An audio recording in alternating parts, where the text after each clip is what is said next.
150 సినిమాకి దర్శకుడు కావడం ఎంత లక్కీనో అంత ఒత్తిడి కూడా ఉంటుంది. ఆ ఒత్తిడిని భరించడం ఇష్టం లేకే చాలా మంది డైరెక్టర్స్ చేతులెత్తేశారు. ఆఖరికి మెగా ఫ్యామిలీకి అత్యంత సన్నిహితుడైన వివి వినాయక్ కూడా తెలివిగా తప్పుకున్నాడు. అటు తిరిగి ఇటు తిరిగి ఆ ఛాన్స్ పూరి జగన్నాథ్ దగ్గరకు వచ్చి ఆగింది. పూరి కూడా ఈ సినిమా చెయ్యాలా వద్దా అని తర్జన భర్జనలు పడి ఉంటాడు. ఎందుకంటే చిరు సినిమా అంటే ఎన్ని ఒత్తిళ్లు తట్టుకోవాలో తనకు బాగా తెలుసు. సినిమా హిట్ అయితే సరే సరే, కాకపోతే అన్ని వేళ్ళు దర్శకుడి వైపే తిరుగుతాయి. మెగాస్టార్ని హ్యాండిల్ చేయలేకపోయాడు అనేస్తారు. అంతేనా?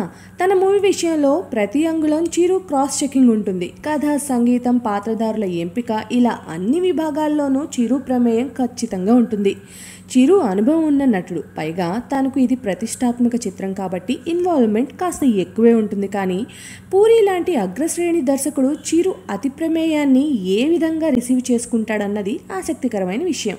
మరోవైపు రామ్ చరణ్ అజమాయిషీ కూడా తట్టుకోవాలి. తండ్రి సినిమా బాగా రావాలి అన్న తపనతో తాను తనకి తోచిన సలహాలు ఇవ్వడంలో ఏ మాత్రం వెనుకంజ వేయడు. చిరు 150 సినిమాలో నటించాలని, చిన్న పాత్రలో అయినా కనిపించాలని చాలా మందికి ఉంటుంది.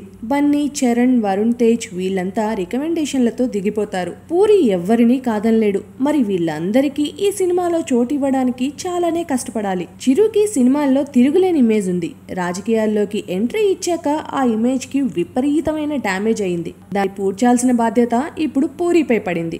ఇవన్నీ దృష్టిలో ఉంచుకొని చూస్తే 150వ సినిమాని సక్సెస్ చేయడం అంత ఈజీ కాదు. పూరి ఇప్పటి వరకు చాలా ఛాలెంజ్లు ఫేస్ చేశాడు. కానీ చిరు సినిమానే తన కెరీర్లో అతిపెద్ద ఛాలెంజ్. మరి ఇందులో విజయం సాధిస్తే మెగా అభిమానులు పూరికి జీవితాంతం రుణపడిపోయి ఉంటారు.